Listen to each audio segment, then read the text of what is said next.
Good evening, everyone. Welcome to our listeners all over the world, and a very warm welcome.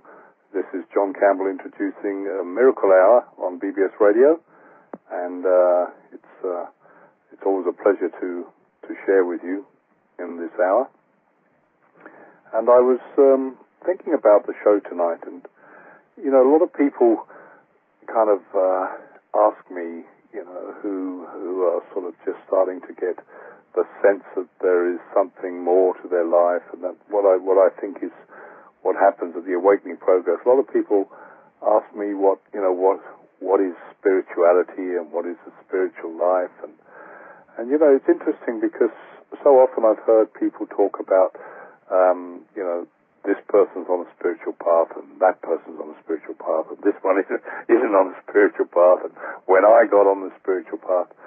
And I used to say those things myself, and it's interesting because what I've come to understand really is that we're all on a spiritual path, whether we know it or not, because we are spiritual beings having human experiences, not the other way around. And what I've come to understand is that's the same for everyone, that it's a continuous path that we're on, a spiritual path. And when people ask me, what is spirituality? It's an interesting question because, I don't know anybody that gets taught this at high school or anything.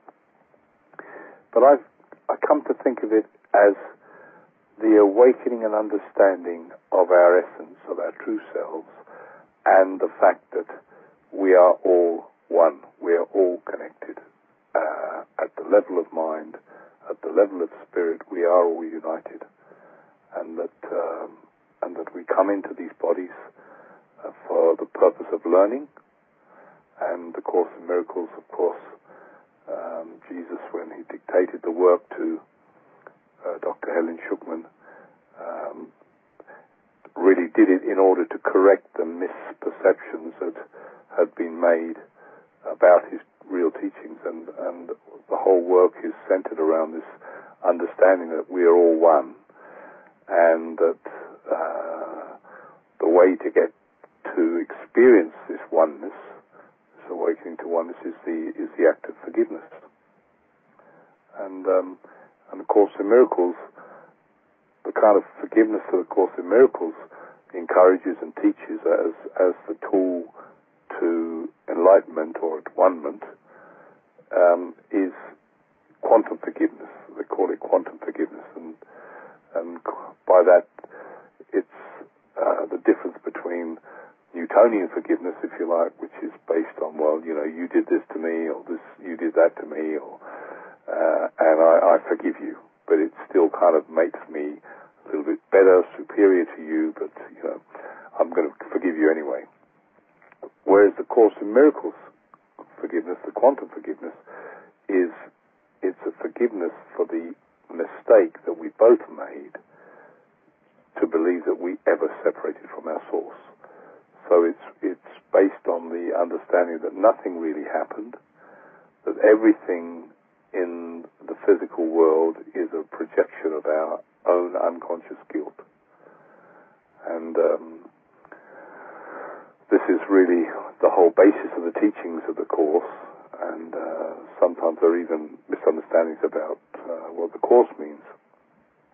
But one of the things that has helped me personally understand the Course was the book The Disappearance of the Universe by Gary Renard, which a lot of people have found has either taken them to the Course for the first time or has actually got them to return to the Course, which was the case that I experienced. I'd already had the Course for a number of years, didn't really understand it, didn't really feel it was very easy to get into, and then when I found the Disappearance of the Universe, that was an amazing awakening for me, because it explains the workings of the Course, it explains the meaning of the Course in very clear terms, through a three-way dialogue between the author Gary Renard and the two ascended masters, which appeared on his sofa one day and who kept visiting him over a period of 11 years.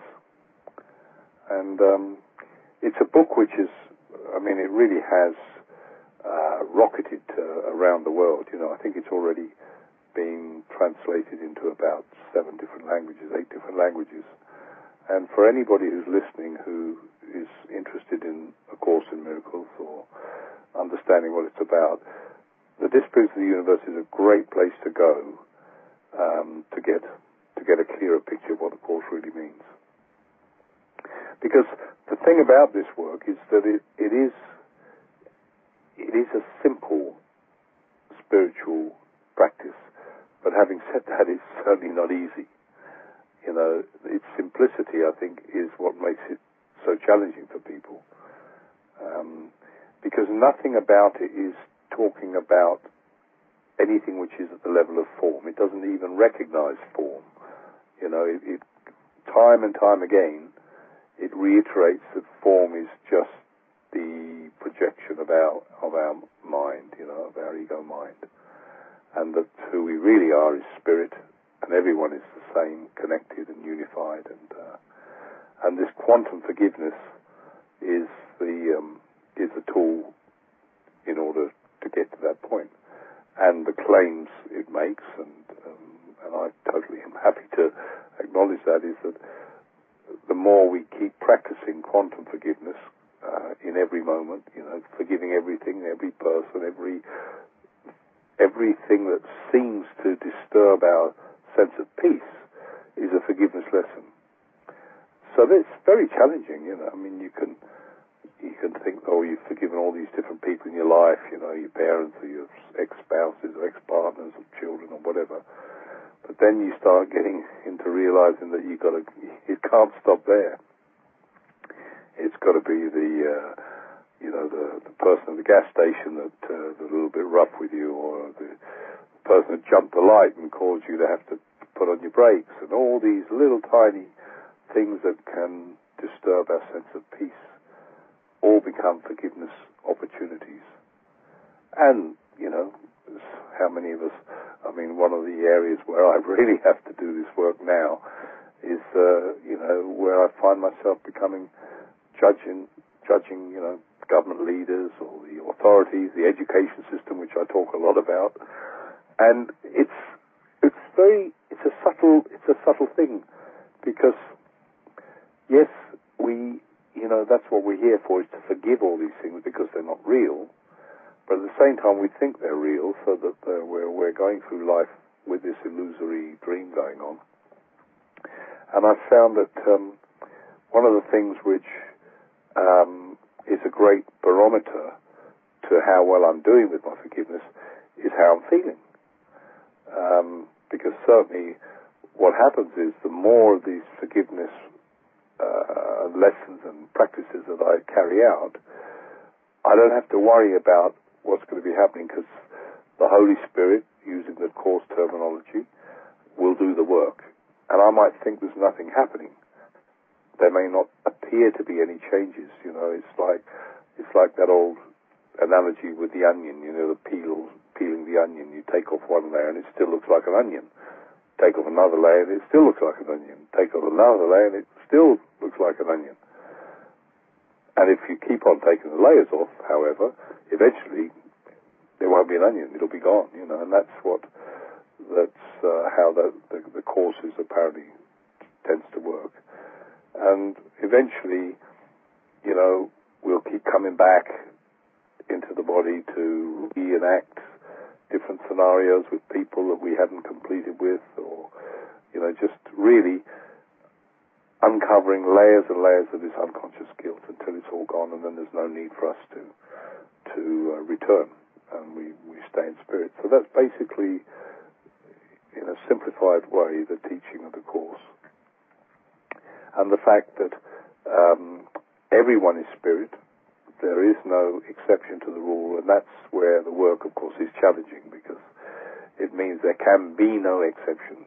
There can be no exceptions. So all the people who you think are dark people, or the forces that are dark forces, and the Course actually teaches that none of that's real. So it's a very challenging spiritual practice, which even challenges a lot of what we call traditional New Age beliefs, because it's saying that, well, none of it's real, So So and that's why I think it's the actual philosophy behind it is important, but not as important as actually doing the lessons. You could have somebody, reading the text and doing the lessons on a daily basis. However, if they're not practicing the quantum forgiveness lessons, they're not really getting the course. So that's basically one of the main philosophy underpinning the Course in Miracles. And really what it's teaching is that we are all innocent and we're all beings of love. And that our only job here, while we're in a body, is to practice forgiveness and to get in touch with that innocence in ourselves.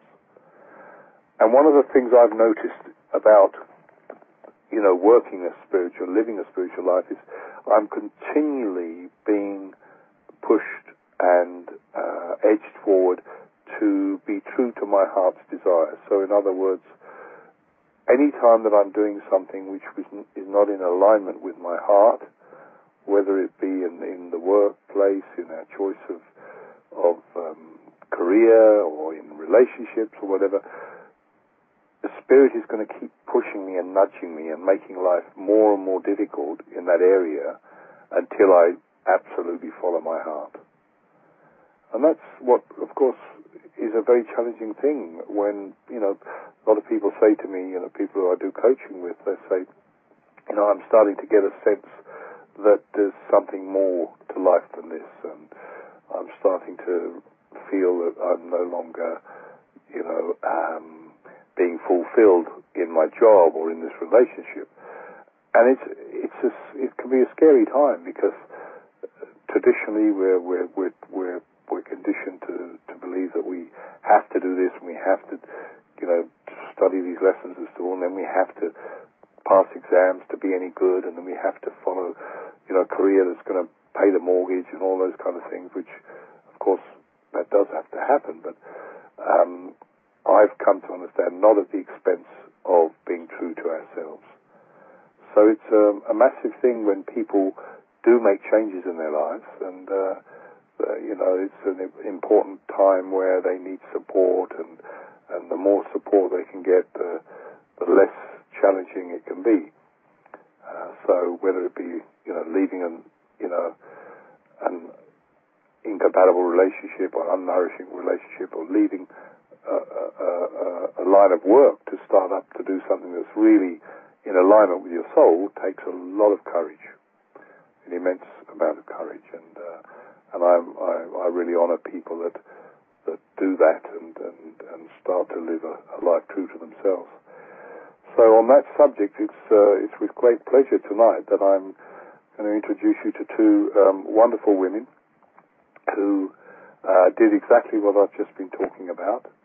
And interestingly, they started up something, I'm talking about quantum forgiveness, and they started up a healing center, holistic healing center, called Quantum Bodyworks. And it's a privilege to have Jen and Lisa on the show tonight to share with you. And I'm particularly grateful because my beautiful wife, who some of you have heard on the show, she's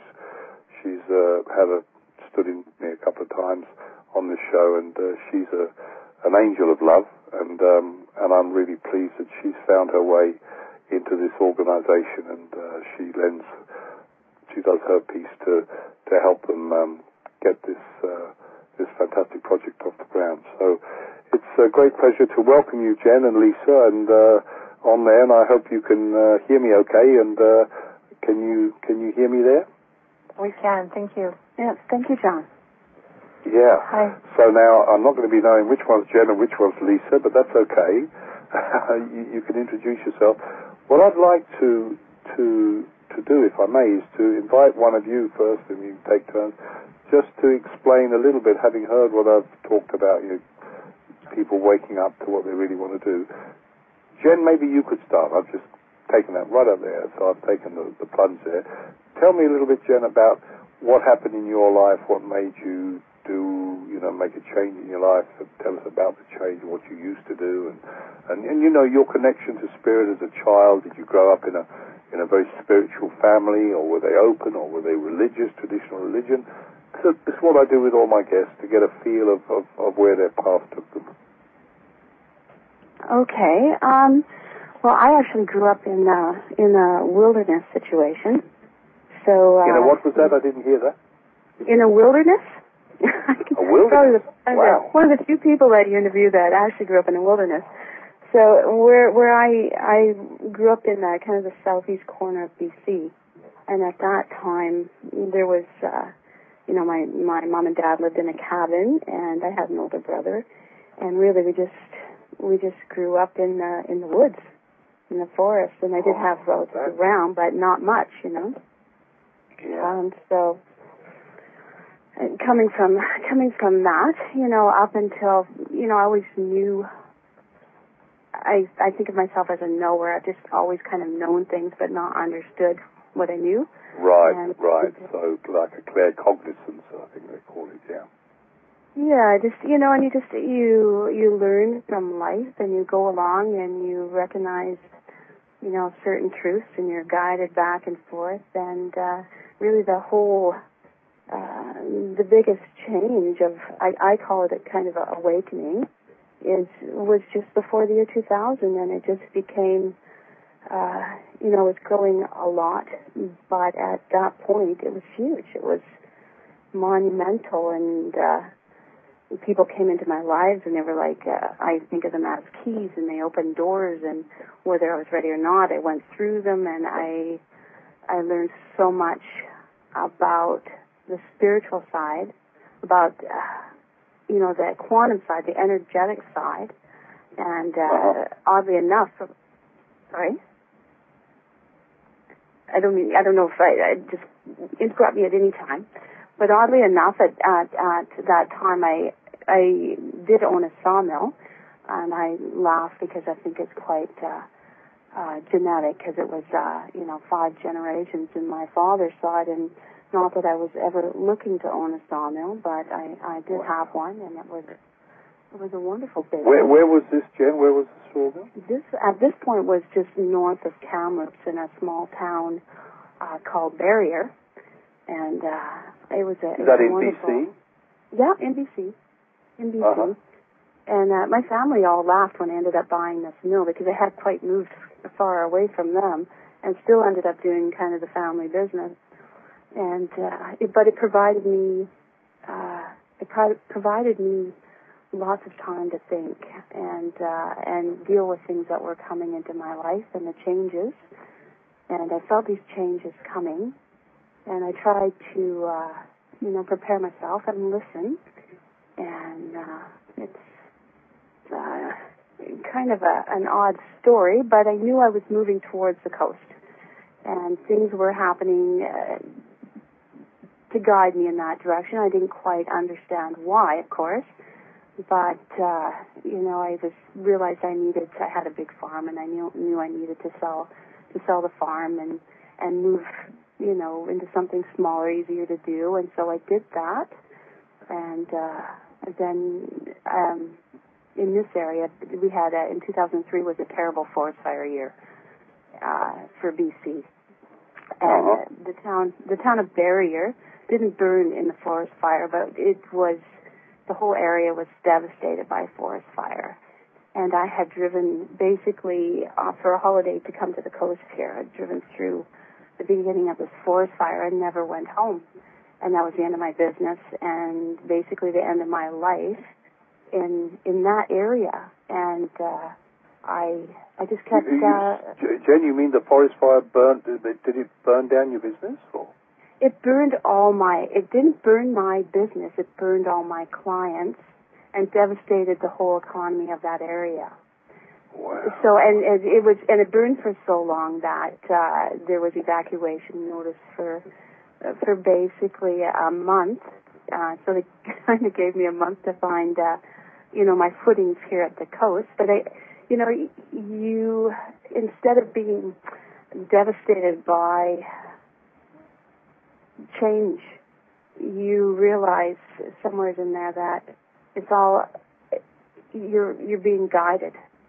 It's happening for a reason, kind of thing.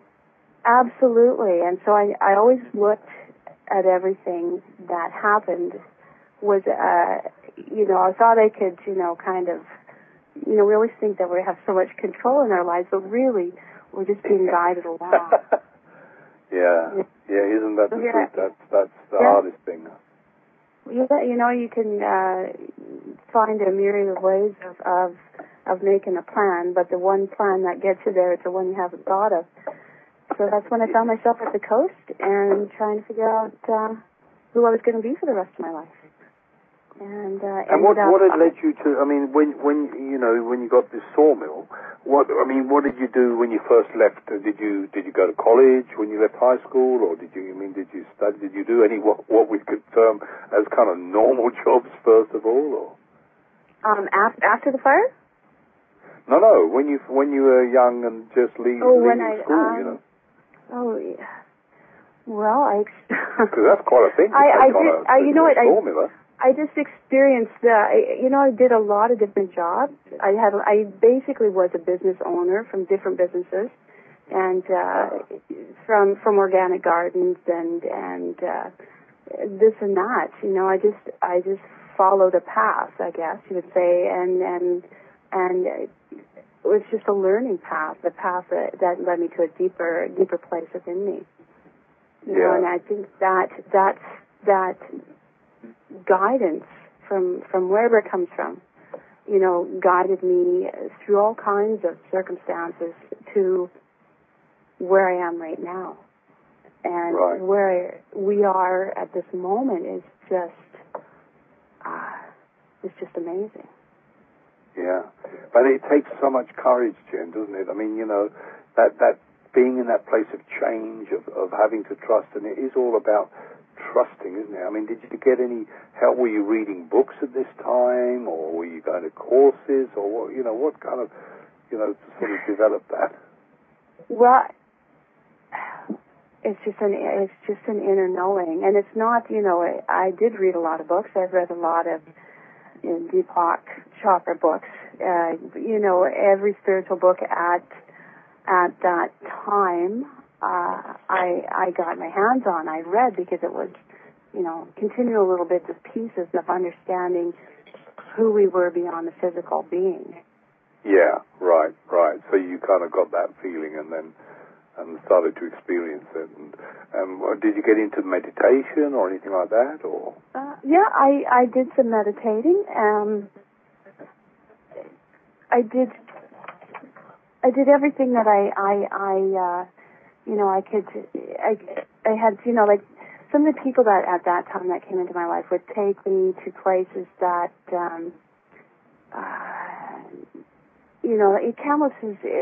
Kamloops is an area that somewhat, like Arizona, has a lot of energetic type things and areas that you can hear hum, and they would just open my perspective. So I suppose when you're faced with a deep growth, that I think a lot of people felt this in the year 2000 and onwards. Yes. It's knowing you're safe as long as you know that you're being guided.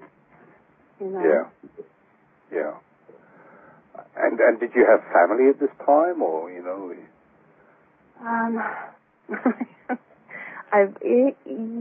Yes, I have a daughter. And I have a granddaughter, and everybody, I'm a strong person. I think what it comes down to, I'm just, maybe I'm a little strong-willed, but I've always just had this knowing, and I've just felt safe. It's a crazy kind of thing to say, but I've always felt protected. Yeah, no, I can understand that. I totally understand that. I can relate to that, But I think that what I hear a lot of, it certainly happened in my case though as well, is when we do really start to wake up and follow a different path and go a different way, often it can really shake those closest to us because, there's big change and people don't like change. So did you have any resistance from your daughter?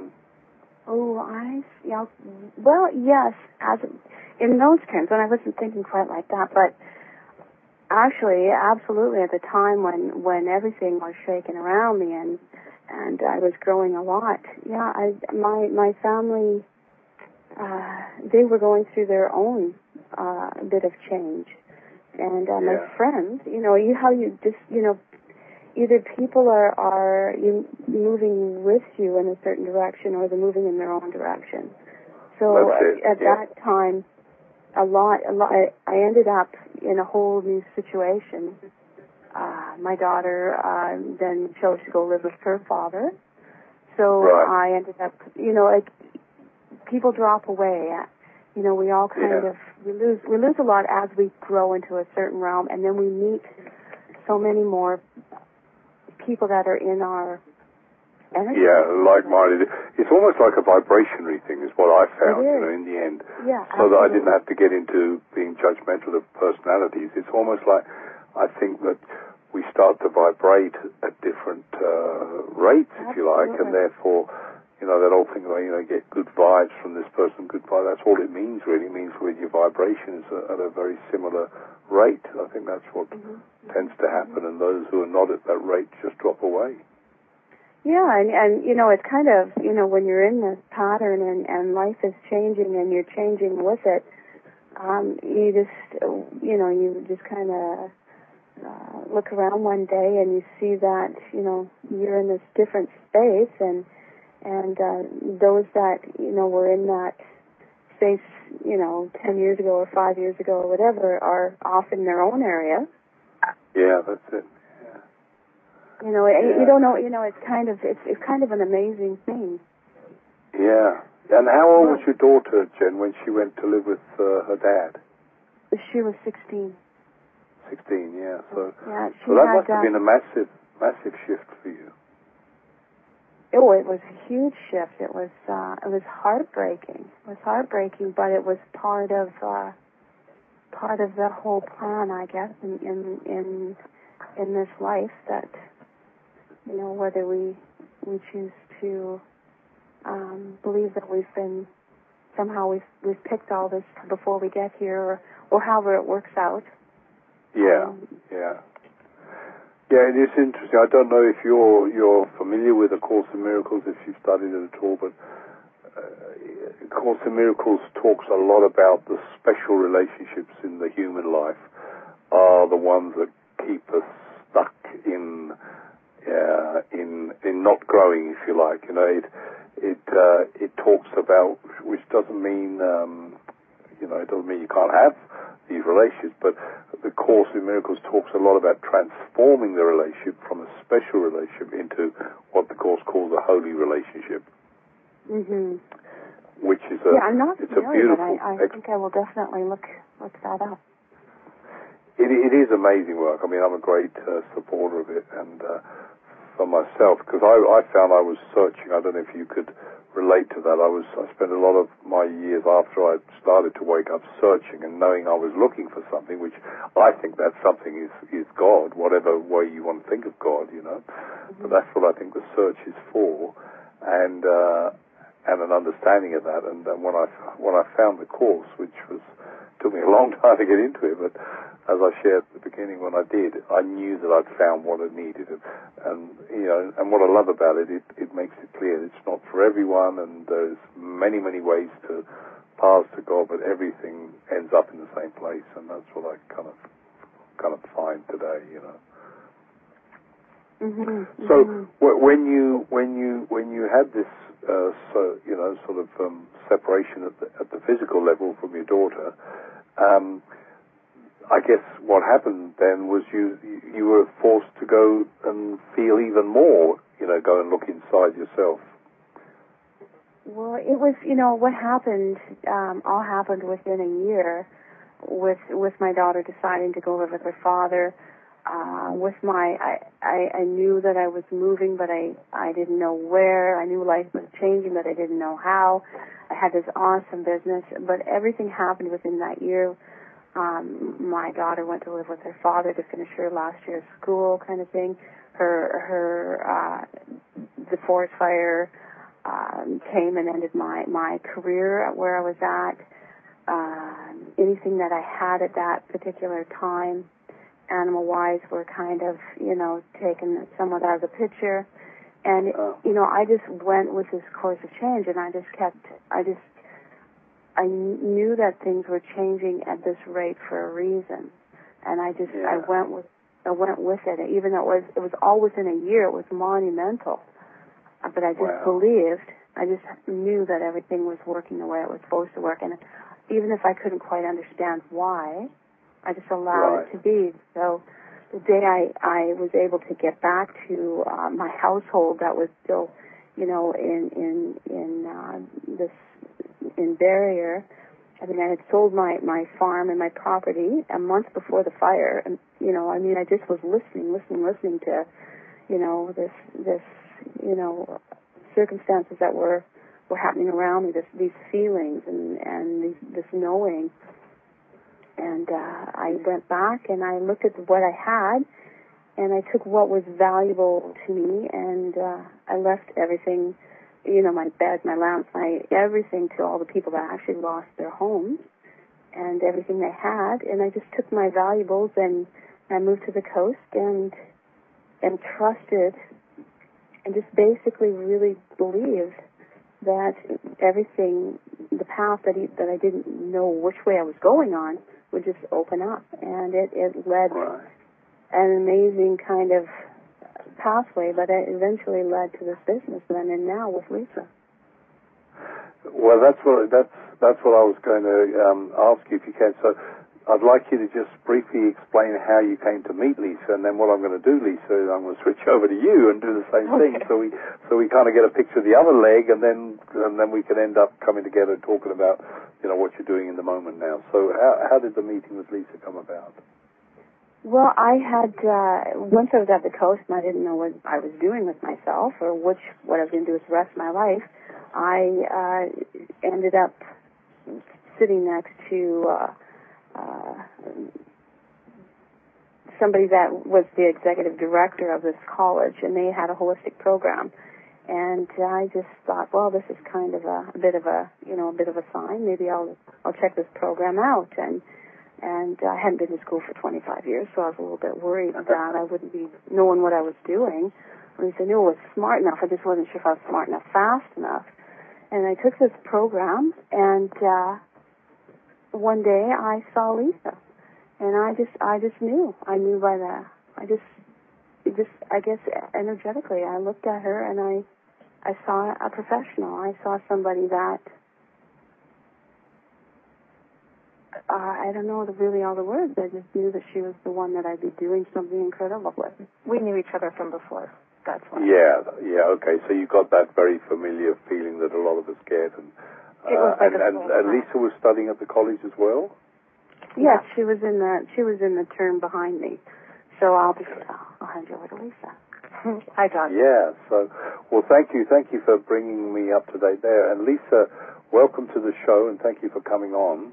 And thank you for being so patient as well. Well, that was just such a fantastic, interesting story from Jen. So let's put you on the spot now, and tell our listeners about a little bit similar, where you came from and what happened with you, if you could. Okay. You got the easy part now because you've seen the model, right? There you go. Well, mine's not quite as dramatic. I wasn't burned out of town like she was. Thank God for that.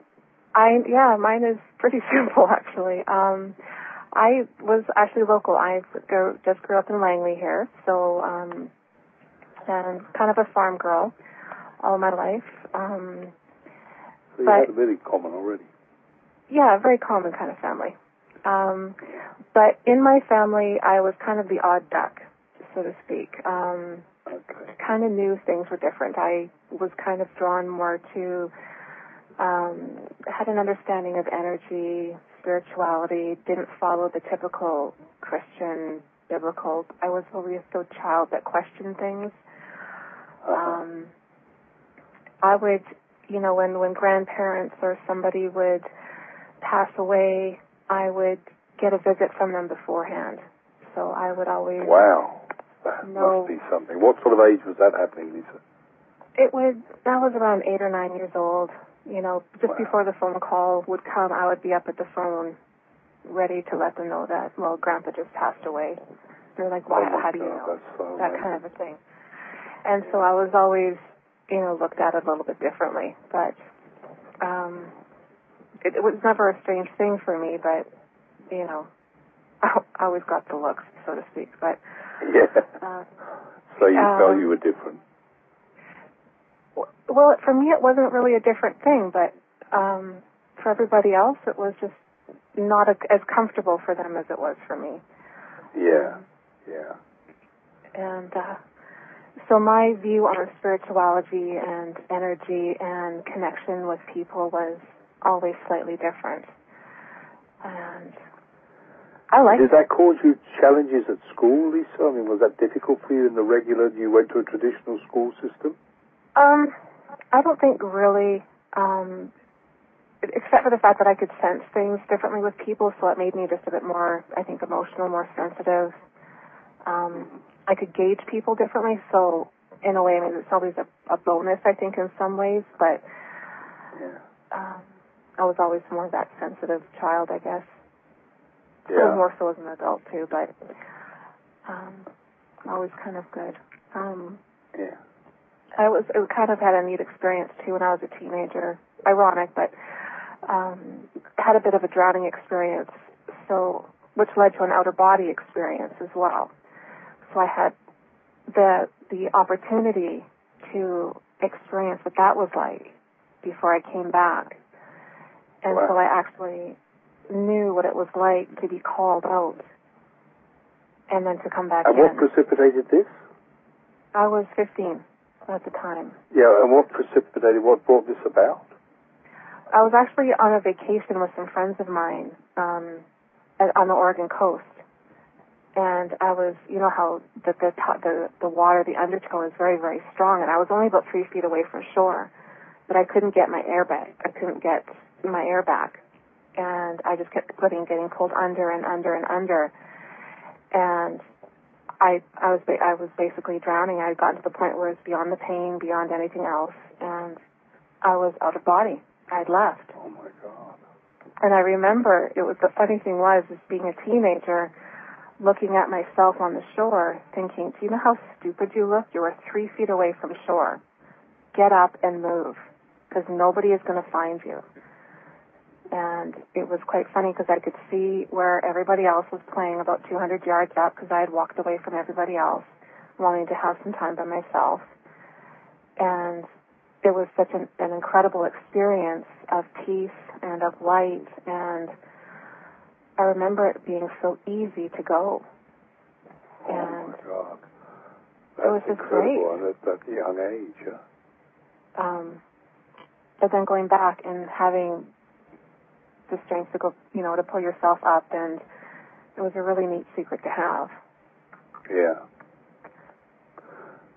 So I suppose that was a very experiential confirmation of your spiritual beliefs.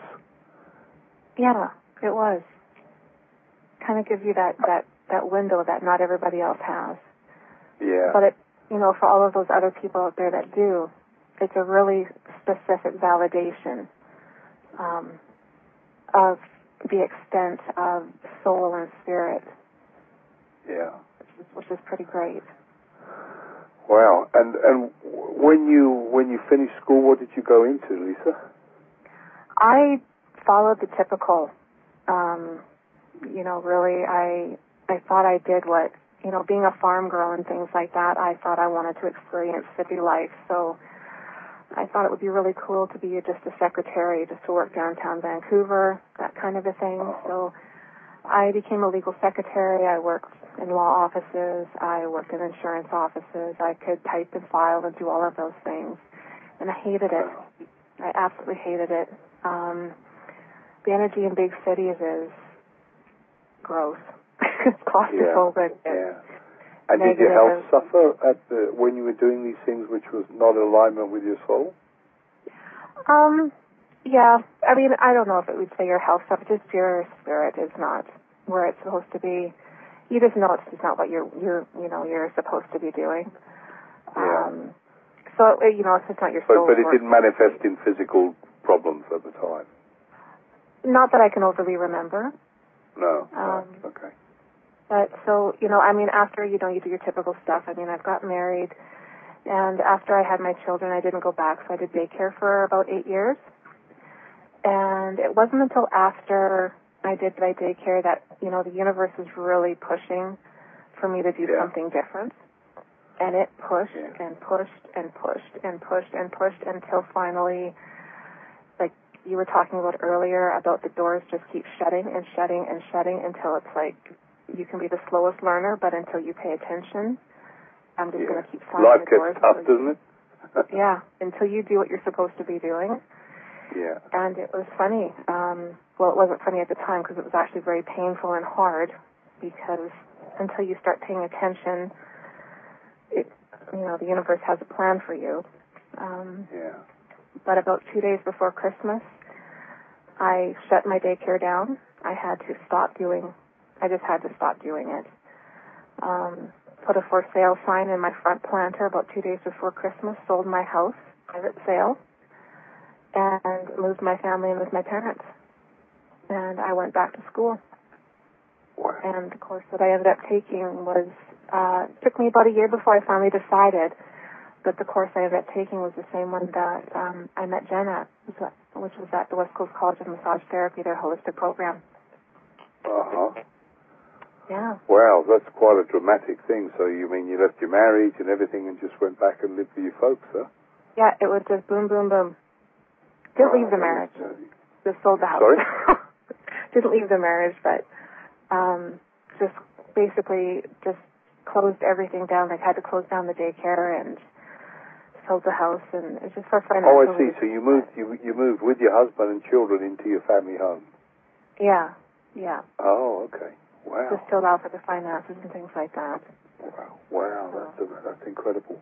So the two of you gals got together at college. Now tell me a little bit, if you could, about how you set up Quantum Bodyworks and what's it doing, and what are your aspirations, and where people can find you and all that kind of stuff, and how it runs, who you got there. How Quantum came to be. I would have to say Quantum was Jen's heartfelt idea when we first got together. She had this vision of having a holistic healing center. And as soon as we kind of met, she kind of had me at hello. I was just in love with the idea.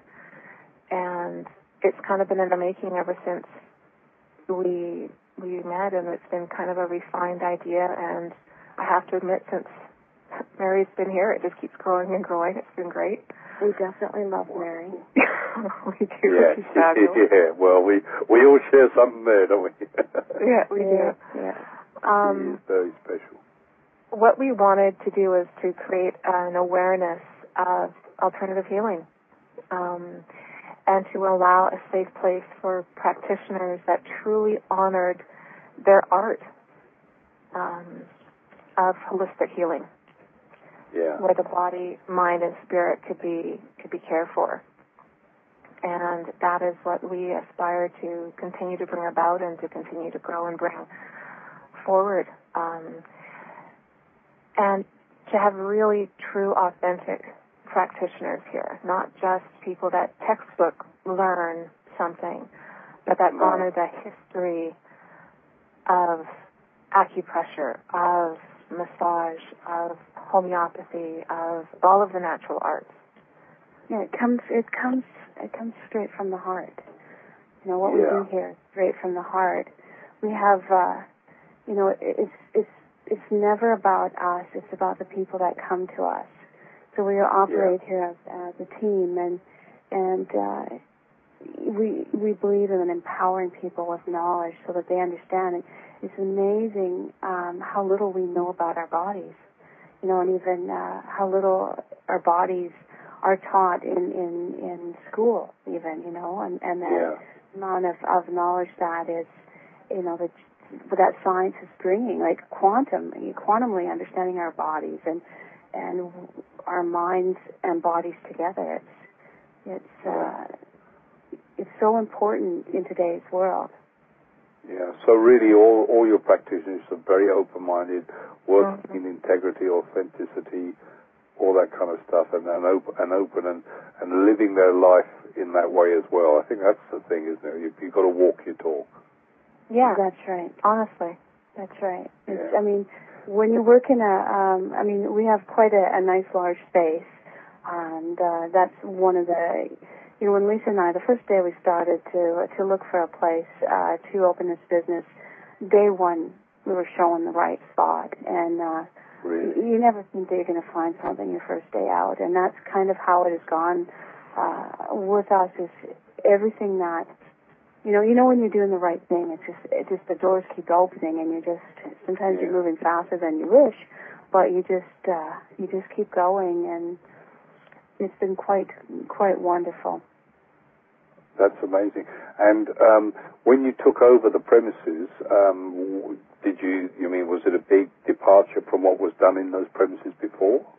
Oh, absolutely. Absolutely. I mean, we're in a place that it was an insurance company, and now it's a holistic, it's an alternative healing center. So a real fear-based business then. Yeah, it's got great energy in here, though. Well, I'm sure it would with all of you guys in there would transform that. And how many practitioners do you have how many rooms do you have? What's the setup? We have 5 very large rooms, and an open area that we have workshops or yoga, this and that, other. We like it to be open and not confined. So people walk in and they go, their souls come out, instead of being closed in. We have 7 practitioners, and of course Lisa's a colon hydrotherapist, and she also does some reflexology. But colon hydrotherapy is her passion, and I'm very glad it's her passion. And I have job security here. That's lovely. She is the best. She is the best. So she absolutely is. She has people feeling so comfortable and enjoy actually the whole entire session. Although I shouldn't say actually, it is a good thing to have done. Very good thing. And we have a Mongolian acupuncturist. We have a homeopath, a counselor, registered counselor. I do the holistic massage and lymphatics and cranial. And when you first started up, what did you do to get you? So how long have you been running now? We're into our 2nd year now, just over a year. Oh, okay. You're in your 2nd year. Well, that's amazing, because if I remember rightly, Langley is pretty. I don't know. It's would you call that the Bible Belt around there? Oh, Abbotsford's the Bible Belt. Abbotsford. Okay, excuse my lack of understanding. It's right next door. We're the outside neighbor. But I think from what the picture I'm getting, there's so much love in your organization. I always say love is the most powerful marketing tool in the world. And knowing Mary is in there, and knowing some of the other people, Mike and Debbie, I know, and people like that, and what Mary's told about yourself. I really believe that. I believe that if you have a business which you're running because you love it, and if everyone in the business loves each other, and they love their customers, and they love life, to me, it's a done deal. There is only one way to go, is up, and that's the kind of impression, that's the feeling that I get from your organization. Absolutely. That's been one of the actually kind of the neat things, that even though your first year is generally your learning year, your year of kind of hard knocks and things like that, and we've definitely learned some really good lessons, but none of them have taken us out of the knees, so to speak. But they've been definitely your learning curves and things like that. And even when times have looked past and we've questioned things and stuff like that, we've universally been brought some fabulous people, and we've watched facilities that have put in hundreds and hundreds of thousands of dollars to make these To look the look. To look the look, but they're not authentic. Yeah. Healing. They're not. Yeah. They're not running for the right reason. Talk the talk, but not walk the walk. And we're basic, honest, honorable, and we basically, the way we advertise is word of mouth, and our clients do most of it, and we're here, and we're still here, and we're growing every single month, and that is the best and biggest compliment we get from our clients, and the passion that stays here and the unity amongst our clientele and the practitioners is stronger than ever. It's wonderful. That's wonderful, and that's really a model for other people. And like I said, I know from my discussions and conversations I've had with Mary, she tells me constantly about the love that's in that building, and I can't wait to come and visit you and maybe do some stuff there. I'm really looking forward to it. And I have to smile because you were saying about this is how are we going to talk for this time? I'm really sad to tell you that we're almost coming up for time, ladies. It's well, we need to get our web page out. Sorry? Well, I'd like to be able at least be able to have the listeners be able to go onto our web page, because I think it's a that's what I was just coming on to say. If you could just take the floor and give them all the details, nice and slow, where they can contact you, your phone number, where you're located, so that anybody that's drawn to you, which I'm sure everybody can do that. So go ahead. All right, thank you, John. First off, our web page is www.quantumbodyworks.com, and our phone number is area code 604-533-7303, and our address is 20443 Fraser Highway in Langley. And you can also contact us at qbworks@shaw.ca, and that's our email. And John, I wanted to say thank you for the emails that you had sent me with the Society for Childlike Citizens. That's fairly close. Because we operate from love and from that place of the inner child, as just straight from the heart. So absolutely. Well, I really picked that up. It's been a joy having you on the show. It's been so easy for me. I can't say that all shows flow as well as this. Everyone has different personalities and what have you. But I can tell you that it's been a real joy. It's the first time that I've ever had two guests on the show together. It's just absolutely flowed for me. It's been a real pleasure.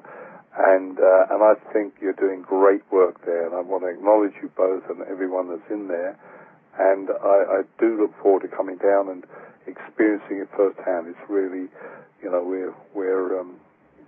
we've got our reasons and challenges why we're not physically at the same point at the moment, but I know that's not going to last for too long. So I hope not. Thank you both, Lisa and Jen, for coming on. And for all our listeners, you got that. I guess the quickest way is just to go to your website, which you gave them there, www.quantumbodyworks.com. And we look forward to hearing about your growth and about the fun you have, because I know that's very important. And wish you every success in your venture, and congratulations for what you do, both of you. Thank you. Have a good day. Thank you so much. Lots of love to you guys. Bye now. We'll give Mary a hug for you. Yo, yeah, do that, please. And some more. We will. Okay. Thanks, Gal. Where would $5,000 per week take you? Discover the exact details of a simple and proven system that quickly puts $5,000 to $10,000 in many students' pockets every week. What's most amazing is that there are almost no computer skills required, and you can start pulling in cash automatically within just a few hours.